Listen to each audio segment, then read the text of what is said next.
आइए आज जो अपना टॉपिक है उस नए टॉपिक को लेकर चलते हैं। बल क्या है? क्या टॉपिक? बल क्या है? वह बल की जगह क्या लिखेंगे? बल वह बाहरी कारक है जो किसी वस्तु की विराम अथवा गति अवस्था में परिवर्तित करता है या परिवर्तन करने का प्रयास करता है, उसे बल कहते हैं। इसका मात्रक न्यूटन है। बल क्या है? बल वह बाहरी कारक, मतलब बल क्या हो गया? बाहरी कारक हो गया। क्या हो गया? बाहरी कारक जो किसी वस्तु की विराम अथवा गति अवस्था में परिवर्तित करता है या परिवर्तन करने का प्रयास करता है, उसे बल कहते हैं। इसका मात्रक क्या है? न्यूटन। क्या है मात्रक? न्यूटन। चलो इसके बाद हम देखते हैं बल के दो प्रकार होते हैं। कितने प्रकार होते हैं? दो। एक होता है संतुलित बल। कौन सा बल हो रहा है? संतुलित बल। और एक होता है असंतुलित बल। कितने कितने प्रकार के बल हो रहे हैं? दो। संतुलित बल जब किसी वस्तु पर एक साथ कई बल कार्य कर रहे हैं तो उनका परिणामी बल शून्य हो जाता है। शून्य हो तो उस बल को संतुलित बल कहते हैं। मतलब जब किसी वस्तु पर कई सारे बल कार्य करना तो बल कार्य कर रहे हैं तो उसका परिणामी बल क्या हो जाएगा? शून्य। जैसे मान लो आप किसी बहुत बड़े पत्थर को एक साइड कर रहे हो, मतलब धक्का दे रहे हो, बल लगा रहे हो, तो वह कुछ भी नहीं हो रहा, तो इस प्रकार का बल क्या हो जाएगा? संतुलित बल। ठीक। असंतुलित बल जब किसी वस्तु पर लगे बल का परिणामी बल शून्य न हो तब बलों को असंतुलित बल कहते हैं। ठीक है, संतुलित। चलो आते हैं हम गति के नियमों पर। किस पर? गति के नियमों पर।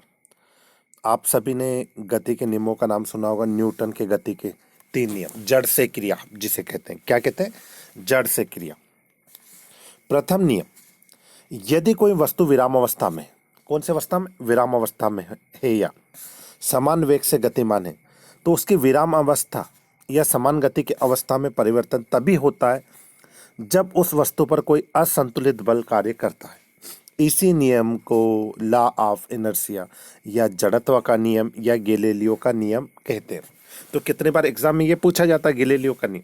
ठीक है, यह जड़त्व का नियम। तो न्यूटन का जो गति का जो पहला नियम है वो कहलाता है जड़त्व का नियम। जैसे उदाहरण से समझे, ठहरी हुई रेलगाड़ी में अचानक चल पड़ने पर उसमें बैठे यात्री पीछे की ओर झुक जाते हैं। कैसे झुक जाएंगे? पीछे की ओर। या फिर कंबल को हाथ से कंबल को हाथ से पकड़कर डंडे से पीटने पर धूल के कण झड़कर नीचे गिर पड़ते हैं। ये किसके कारण? गति के प्रथम, क्योंकि वो धूल के। तो गति के द्वितीय नियम के बाद अब हम बात करते हैं न्यूटन के गति का तीनों नियमों से नियम की चर्चा करें। पहला नियम हो गया जड़त्व का।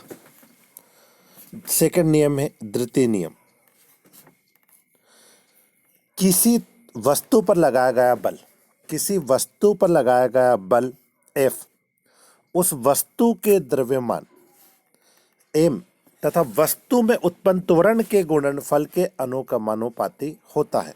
इसे संवेग का नियम कहते हैं। दोबारा फिर से आप सभी इस नियम को क्लास 9th हो चाहे क्लास 11th हो, आप सभी को याद होना चाहिए कि देखो, पहला नियम जड़त्व का, दूसरा संवेग का।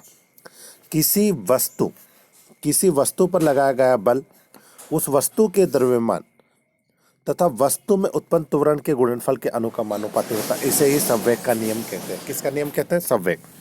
अर्थात बल, फोर्स, द्रव्यमान गुणित त्वरण F इंटू एम है। ये गति न्यूटन का द्वितीय नियम। उदाहरण, अब उदाहरण से समझते हैं कि आपने क्रिकेट देखा ही होगा।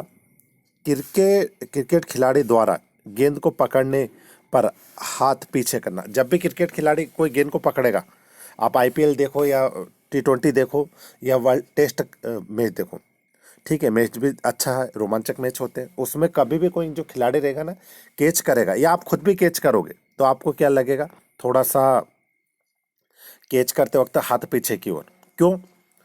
क्योंकि ये न्यूटन के नियम के अनुसार नहीं तो गेंद आपके वो जो होगी वो क्या होगा, क्योंकि उधर उसने बल लगाया फेंकते समय।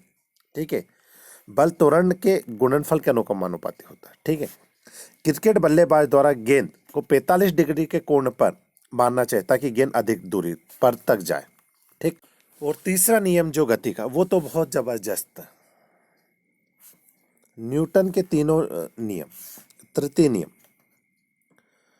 प्रत्येक क्रिया की उसके समान परंतु विपरीत दिशा में प्रतिक्रिया होती है।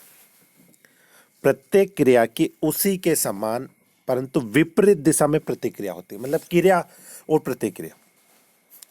बंदूक की गोली, उदाहरण, बंदूक की गोली चलाने पर चलाने वाले को पीछे की ओर धक्का लगना है। किसका नियम है? गति का तीसरा नियम। नाव से किनारे पर कूदने पर नाव को पीछे की ओर हट जाना। रॉकेट को उड़ाने में पीछे की ओर धुआं निकलना। गति के क्रिया और प्रतिक्रिया, तृतीय नियम। अक्सर एग्जाम में पूछा जाता है कि रॉकेट किस सिद्धांत, तो क्रिया और प्रतिक्रिया। ठीक है, आपने गुब्बारा फुलाई होगा, गुब्बारे को जैसे आप आगे फुलाओगे तो, और जैसे छोड़ोगे तो पीछे की ओर भागेगा। ये किसका नियम? गति का तृतीय नियम। अक्सर बच्चे मुझसे पूछते हैं, सर ये संवेग बताइए, संवेग क्या होता है? किसी वस्तु के द्रव्यमान तथा वेग के गुणनफल को ही वस्तु का संवेग कहते हैं, जिसे P से प्रदर्शित करते हैं। किसी वस्तु के द्रव्यमान तथा वेग के गुणनफल को ही वस्तु का संवेग करते हैं, इसे P से प्रदर्शित, P इक्वल टू mv। ये आ गया, अब आ गया समझ में। फिर से कह रहा हूं, देखिए, किसी वस्तु के द्रव्यमान तथा वेग के गुणनफल को ही हम क्या कहेंगे? संवेग। इसे P से प्रदर्शित किया जाता है। आज के लिए इतना ही। जय हिंद।